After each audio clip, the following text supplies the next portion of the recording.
Visual. You think in pictures while others process the world through words or sounds. Your brain converts everything into images, diagrams, spatial layouts. Teachers talk and you're mentally sketching what they're describing. You don't just hear information, you see it mapped out like a blueprint. Here's the hidden advantage nobody talks about. Visual learners are naturally gifted at pattern recognition and strategic planning. Your brain is wired to spot connections others miss. When you look at a problem, you're not seeing isolated facts. You're seeing relationships, structures, how pieces fit together. That's why visual thinkers dominate fields like architecture, design, data analysis, and military strategy. You remember where information was on a page. You recall the color of a chart better than the words someone spoke. Your spatial memory is exceptional. Give you a map once and you've got it. Show you a process diagram and the whole system clicks into place. Most people think visually learning just means you like pictures. That undersells it completely. You're running a mental simulation engine. While others argue in words, you're building models in your head, testing scenarios, rotating problems, seeing solutions before you can explain them. Your brain doesn't just store information, it renders it. Auditory. You learn through sound. Lectures stick. Conversations replay in your head word for word. When you read, there's a voice narrating inside your mind. Your ears are doing work that other people's eyes struggle with. Here's what makes this powerful. Auditory learners have exceptional ability to pick up on tone, emotion, and social cues. You hear what people actually mean, not just what they say. That slight hesitation before an answer, the tension underneath a calm voice, the rhythm of someone's speech when they're lying versus when they're telling the truth, you catch all of it. This makes you naturally skilled at communication, negotiation, and reading people. You don't need to see someone's face to know something's wrong. You hear it in their voice.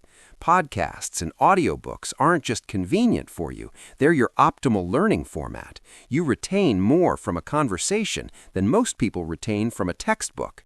Your memory works like a recording. You can replay discussions, recall exactly how something was phrased, remember the specific words someone used months ago. People think you're paying extra attention. You're not. Your brain just captures audio differently. While visual learners need to see it and kinesthetic learners need to do it, you just need to hear it once. The sound carries the meaning, and meaning sticks. Reading, writing. Words are your operating system. You don't just read, you process. You don't just write, you think on paper. While others need diagrams or discussions, you need text, lists, notes, articles, essays. The written word is how information becomes real to you. Here's the hidden edge.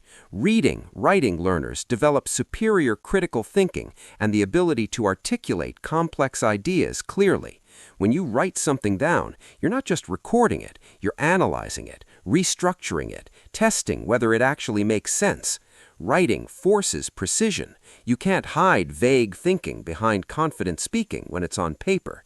You catch logical gaps others miss because you're used to following arguments sentence by sentence. You spot weak reasoning because you've spent years evaluating written claims.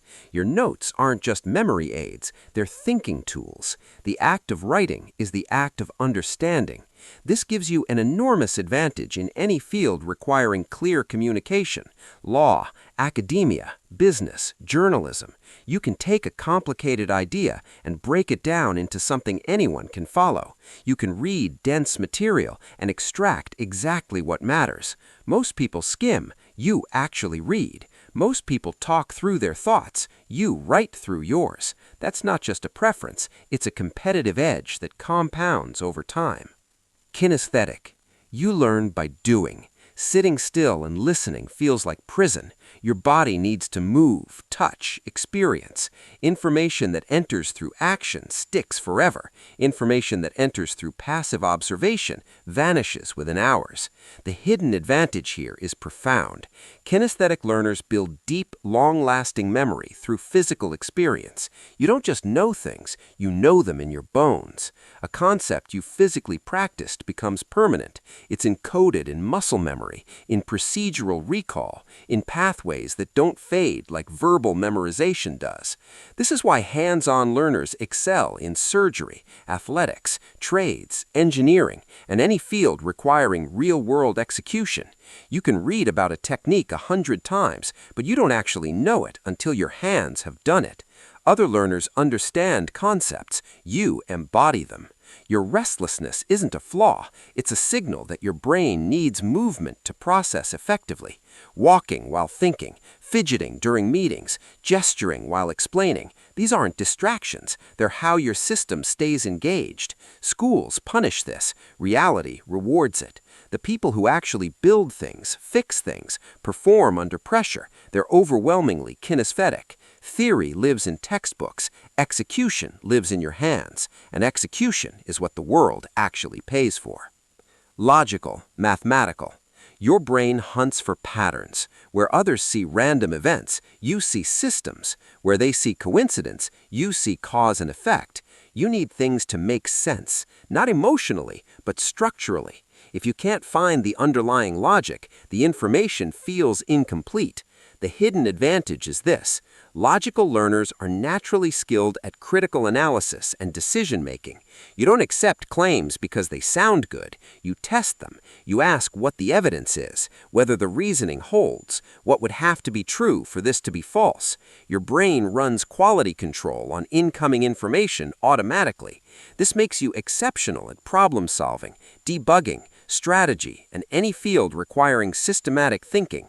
Finance, programming, science, law.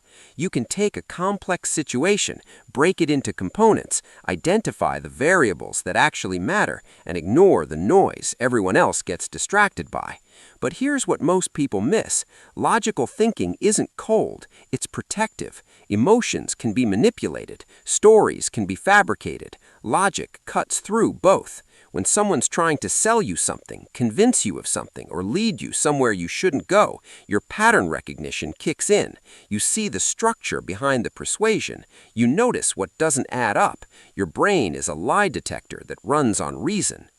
Social, interpersonal. You think best with others. Solo study feels flat. Group discussion lights your brain up. You don't just tolerate collaboration, you need it. Other people's perspectives aren't noise to you. They're data. They're how you triangulate truth. The hidden advantage here is massive. Social learners are highly adaptable and naturally skilled at persuasion, networking, and navigating complex human dynamics. You read rooms instinctively. You know who to approach, when to speak, how to adjust your message for different audiences. This isn't manipulation. It's intelligence applied to people instead of problems. Your learning accelerates in group settings because you're processing multiple viewpoints simultaneously. You're testing your understanding against others, finding gaps, filling them in real time. Debate makes you sharper. Discussion makes you clearer. You don't learn and then communicate. Communicating is how you learn. This translates directly to leadership, sales, management, teaching, politics. Anywhere human coordination matters, you build alliances naturally. You resolve conflicts intuitively. While solitary learners master individual skills, you master the skill of working with anyone. And in a world where almost nothing significant gets done alone, that's not a soft skill, it's a superpower. The most successful people aren't always the smartest. They're the ones who can get smart people to work together. That's you. Solitary, intrapersonal. You learn alone, not because you can't work with others, but because your best thinking happens in silence. You need space to process, time to reflect, room to hear your own thoughts without external interference. Here's the hidden advantage. Solitary learners develop greater self-awareness and the ability to think independently under pressure. While others need consensus to feel confident, you've learned to trust your own judgment. Your conclusions aren't borrowed from the loudest voice in the room. They're built from the ground up through personal analysis. This makes you resistant to groupthink, peer pressure, and popular delusions. When everyone rushes in one direction, you're the one asking whether that direction makes sense. You're not contrarian for its own sake. You just won't move until you've thought it through yourself. Deep focus is your natural state. You can sit with a complex problem for hours, turning it over, examining it from angles nobody suggested because nobody was there to suggest them. Your insights come from depth, not breadth. While social learners sample many perspectives quickly, you mine single perspectives thoroughly.